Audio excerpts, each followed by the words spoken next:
This is a journey you would never dare to take. Every meter the train travels carries unbelievable danger. This is not the platform you imagine. No designated waiting areas, no orderly lines, no calm announcements for delays. Instead, there are thousands of people, noise, sweltering heat, and a train slowly pulling in, about to be swallowed by the crowd. In Bangladesh, trains are not just transportation. They are a lifeline. Yet this lifeline is being torn apart by reality far beyond its original design limits. Welcome to Bangladesh. To many people, this country is only a shape on a map, a narrow strip on the east of South Asia, surrounded by India on three sides, and bordering the Bay of Bengal to the south. But if you have ever stood in a railway platform in Dhaka, even just once, your understanding of this country will change forever. Bangladesh covers about 147,000 square kilometers, roughly 4 times the size of Taiwan. Its total population reaches 170 million. What does this number mean? It makes Bangladesh the most densely populated major countries in the world, with over 1,100 people per square kilometer. By comparison,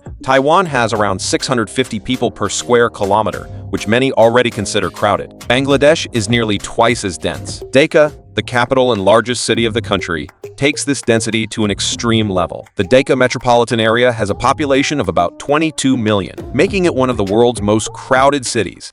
Some districts have over 44,000 people per square kilometer. To put it simply, Dhaka's core urban area, roughly the same size as Taipei, holds 7 to 8 times that population. Under such conditions, the urban transportation system is trapped in an unwinnable battle forever. The metro system finally started construction and opened partial sections in recent years, but its progress is far slower than the city's rapid growth. Road traffic has been stuck in severe congestion for a long time. During peak hours, the average speed in Dhaka drops to 6-7 kilometers per hour, barely faster than walking. The only remaining option is the railway. Bangladesh Railway manages around 3,000 kilometers of tracks. This is not a small mileage for the country's size, but under massive population pressure, 3,000 kilometers seems extremely inadequate. The key issue is not track length.it, is the number of carriages, service frequency, and long-term aging problems of the entire system. The core contradiction of Bangladesh's railways is straightforward. It is a system built on colonial-era infrastructure, crushed by 21st century population growth and urbanization. Some routes use different track gauges. This complicates scheduling greatly and makes unified upgrades almost impossible. Every early morning, the daily rush hits Dhaka. Workers, students, and vendors pouring into the city from suburbs,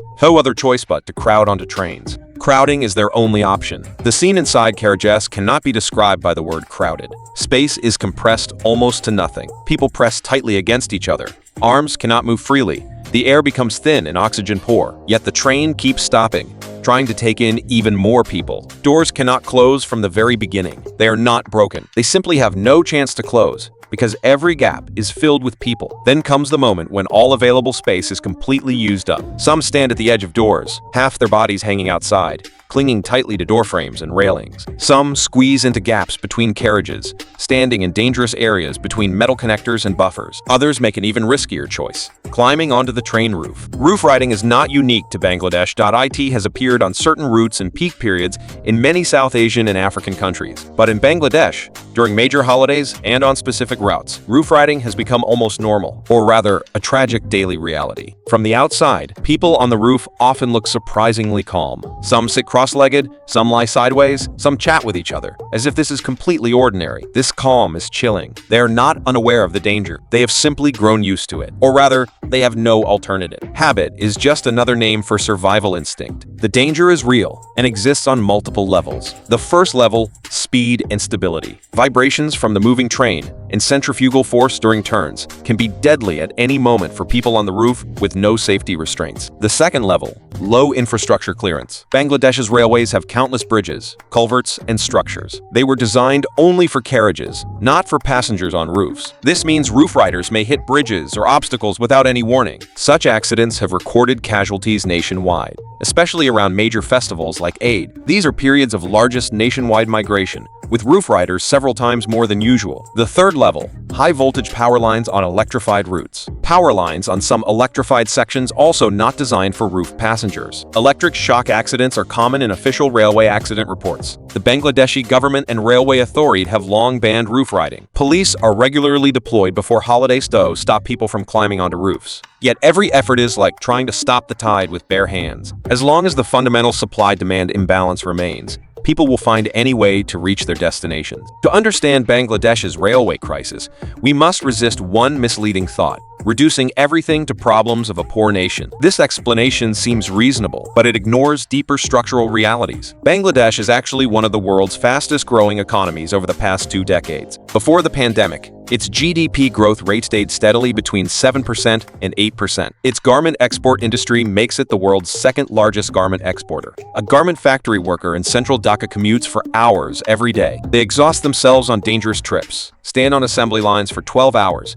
and face the same nightmarish carriage ride home. Bangladesh's crisis comes from rapid industrialization and urbanization. Infrastructure cannot keep up with the speed of population migration. Rural people keep moving to Dhaka and other cities for jobs and opportunities. But urban transport, housing, and public health facilities were never prepared for such a huge population inflow. In this system, dangerous commuting is not personal bad choices. IT is an external cost of the entire social structure. The person standing at the door knows the danger, but they know more clearly: if they fail to arrive at the factory on time today, they will lose their daily wage. Without wages, their family will go hungry that day. Under such circumstances, the logic of risk assessment is completely different from ours. International media reports far fewer railway accidents in Bangladesh than the actual number that occur. Every year, railway casualties appear regularly in local news. Sometimes trains collide head-on on single tracks. Sometimes riders fall off roofs. Sometimes pedestrians crossing tracks get hit. The worst accidents always happen during peak migration periods. In one 2019 holiday accident, an overloaded train derailed. It caused numerous deaths, and the number of injured people is impossible to count accurately. Many casualties fall outside official statistics. The vagueness of official statistics is itself part of Bangladesh's railway crisis. When commuting is already an informal daily risk adventure, the line between normal life and accident becomes blurred. Minor injuries and near-death escapes happen every day. They never make news. They only become personal memories. In recent years, Bangladesh has made some infrastructure improvements. Dhaka's mass transit began trial operation in late 2022 and opened official partial sections in 2023. It is Dhaka's first-ever metro line. To local residents, it feels revolutionary, clean, air-conditioned, punctual, with seats. But one single metro line can only provide limited relief for a 22 million person metro area. More routes are planned, but construction takes time, along with consistent policy support and funding. Within the railway system, new carriages and modernization upgrades are also underway. Yet these improvements always fall behind the speed of population growth. More fundamental changes require reforming urban development strategies, decentralizing Dhaka's economic center, creating jobs in other cities, so people no longer have to flood into one single urban core. It is easy to say, but extremely difficult to implement and requires long-term efforts. If you ever stand on a Bangladeshi railway platform, watching an overloaded train depart slowly, with rows of people on its roof moving far away in sunrise or dusk, you will feel two completely opposite emotions at once. The first one is shock and sorrow. This should never happen. These people deserve a better system, safer commutes, and a more dignified daily life. The second one is indescribable awe. People on the roof do not stop moving forward because of danger. They risk their lives every day, only to reach a place where their families can have food to eat. This desperate urge to move forward is the most primitive and resilient side of humanity under extreme hardship. Bangladesh's railways are dangerous. But this danger is not an isolated technical issue. IT is a complex story about population, development, resources, and social choices. People climbing onto roofs are not thrill seekers or reckless fools. They are ordinary people pushed to the edge by an unbalanced system. They do their absolute best just to move forward a little bit. This is survival commuting. This is the true face of Bangladesh's railways. It is also one of the world's unsolved difficult problems.